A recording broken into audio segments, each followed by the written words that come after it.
श्राद्ध के दिन सिर्फ इसलिए नहीं होते कि हम अपने पूर्वजों को याद करें, सिर्फ उनके लिए नाम का भोग चढ़ाएं।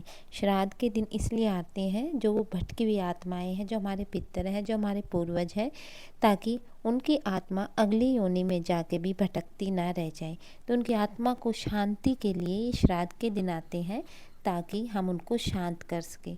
जिन लोगों को थोड़ा समय मिल जाता है उनको कहा जाता है सबको माफ़ करो, सबसे माफ़ी मांगो, भगवान को याद करो, सब लोगों को शुक्रिया करो।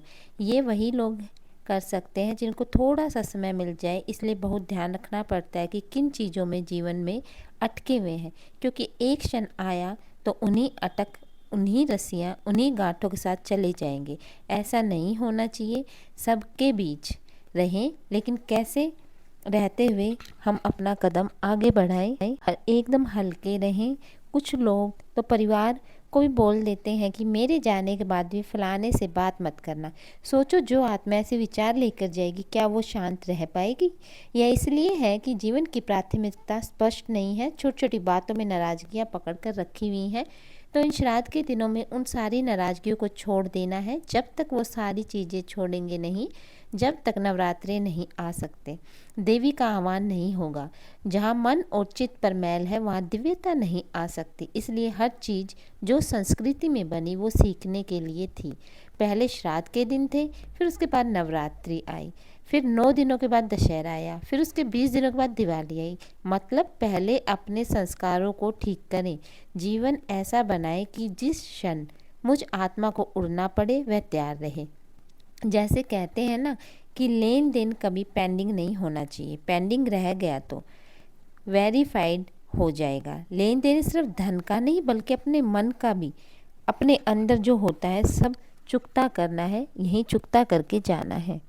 2 बच्चे एक साथ जन्म लेते हैं, लेकिन एक बच्चा शांत स्वरूप है, एक बच्चा चिड़चिड़ा है, एक बच्चा अपने सारे खिलौने सबको दे देता है, सबसे प्यार से बात करता है, एक बच्चा है अपनी चीज़ें भी नहीं देता है, लड़ता झगड़ता है, गुस्सा करता रहता है। तो इसका ये मतलब नहीं है कि उस बच्चे को हमारे में कमी है इसलिए हमने ऐसा जन्म दिया है। हालांकि दोनों जुड़वा बच्चे हैं, लेकिन फिर भी अलग अलग व्यवहार है उनका।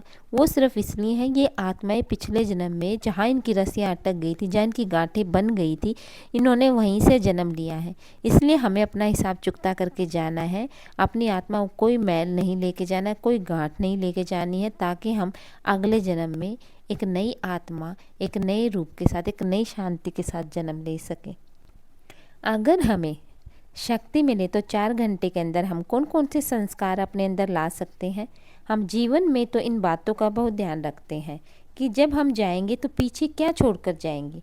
हम अपना बीमा करवा लेते हैं, हम अपने परिवार का ध्यान रखते हैं, कितना बड़ा मन होता है। औरों का ध्यान हम साथ साथ में क्या लेकर जाएंगे ये भी रखते हैं, लेकिन हम ये ध्यान नहीं रखते कि हम साथ में लेकर कुछ नहीं जाएंगे। आध्यात्मिकता का मतलब इस बात का भी ध्यान रखना है कि साथ में क्या लेकर जाएंगे। दुनिया कहती खाली हाथ आए थे खाली हाथ जाना है, ये सच नहीं है। जो सब कुछ दिखता है वह न लेकर आए थे न लेकर जाना है, जो नहीं दिखता वो लेकर भी आए थे और साथ लेकर भी जाएंगे। अब विचार करें कि क्या छोड़ेंगे पीछे। पहले तो जो सब कुछ हमने कमाया था वो छूटेगा, फिर परिवार छूटेगा, शरीर छूटेगा, आत्मा के साथ क्या क्या जाएगा। संस्कार और सारे कर्म जो हमने किए हैं वो हमारी आत्मा पर रिकॉर्ड हो जाते हैं। इसलिए आत्माएं किसी और नए शरीर में जाती है तब एक ही समय में, चाहे वो बच्चे जुड़वा हों चाहे वो बच्चे ना जुड़वा हों, एक ही घर में जन्मे, उनके विचार, उनके संस्कार इसलिए अलग होते हैं। तो हमने अपने पीछे कोई गांठ नहीं छोड़ के जानी है। अपने संस्कार, अपना रिकॉर्ड अच्छा लेके जाना है। हम ये सामान नहीं लेके जाएंगे जो दिखता है, जो नहीं दिखता है वो साथ लेकर जाएंगे।